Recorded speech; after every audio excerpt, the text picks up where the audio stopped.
రేవంత్ రెడ్డి గారు తీసుకున్నటువంటి రైతు రుణ విముక్తిని చేయడానికి 2 లక్షల వరకు రుణ విముక్తిని చేయాలని నిర్ణయం తీసుకుని ఇదే వరంగల్ డిక్లరేషన్ లో చెప్పిన విధానాన్ని మాట నిలుపుకుంటూ ప్రతిపక్షాలు విమర్శ చేసినటువంటి విధానాన్ని స్వస్తి పలికి వారు నోరు ముగించే విధంగా ఇలా నిర్ణయం తీసుకొని మరి ఈ రోజునే సాయంత్రం వరకు ₹1,00,000 ఒకటే విడతలో మొదటిసారిగా భారతదేశంలో ఏ రాష్ట్ర ప్రభుత్వం కూడా సింగిల్ స్పెల్ లో ఒకటేసారి వేసినటువంటి దాఖలాలు లేవు.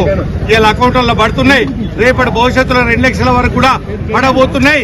దాదాపుగా 32,000 కోట్లు ఒక సహకార రంగం ద్వారానే 5,800 కోట్ల రూపాయలు 7,60,000 మంది రైతులకు మరి ఈ రుణ విముక్తులు కాబోతున్నారు.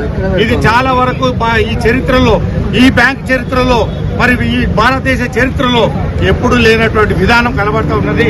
ఇలా వరంగల్ జిల్లా చైర్మన్ గా మరి రాష్ట్ర కోఆపరేటివ్ బ్యాంక్ చైర్మన్ గా చెప్తున్న విషయం ఏంటంటే ఇంతవరకు చరిత్రలు తిరిగే సూక్త కూడా ఎన్నడూ కూడా ఇంత పెద్ద ఎత్తున రుణమాఫీ రాలేదు.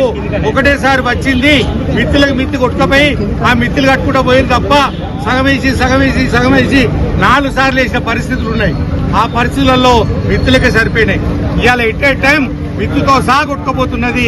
కాబట్టి అందరూ కూడా రైతులు సంతోషాన్ని వ్యక్తం చేస్తున్నారు. ఒకవేళ 2 లక్షల రూపాయల మీద 10,000, 5,000 మిత్తి కనుక ఎక్కువ ఉన్నది ఉంటే అది కూడా కట్టుకుంటే అది కూడా ఇవ్వడానికి మరి అది కట్టుకుంటే 2 లక్షలు ఇవ్వడానికి సిద్ధంగా ఉన్నారు. ఒకవేళ నువ్వు 3 లక్షలు అనుకో, ఆ ₹1,00,000 కట్టుకుంటే 2 లక్షలు కూడా ఇవ్వడానికి సిద్ధంగా ఉన్నది. కాబట్టి ఎవరు చెప్పాల్సిన మాటలు నమ్మాల్సిన అవసరం లేదు. రైతులందరూ రేవంత్ రెడ్డి గారి మాట నమ్ముతున్నారు. రేవంత్ రెడ్డి గారి ప్రభుత్వాన్ని నమ్ముతున్నారు. కాంగ్రెస్ ప్రభుత్వాన్ని నమ్ముతున్నారు. రాహుల్ గాంధీ గారు, సోనియా గాంధీ గారు ఇచ్చినటువంటి మాటను విశ్వాసంలో తీసుకున్నారు. మాట నిలుపుకున్నటువంటి ప్రభుత్వం, రైతును రుణముక్తిని చేసినటువంటి ప్రభుత్వం, రైతుకు మరి సహాయకారిగా నిలబడి రైతును గర్వంగా తలెత్తుకునే విధంగా చేసి అప్పుల నుంచి బయటేసినటువంటి ప్రభుత్వం రేవంత్ రెడ్డి గారికి రైతులందరి పక్షాన మరొకసారి కృతజ్ఞతలు, ధన్యవాదాలు తెలియజేస్తున్నాను.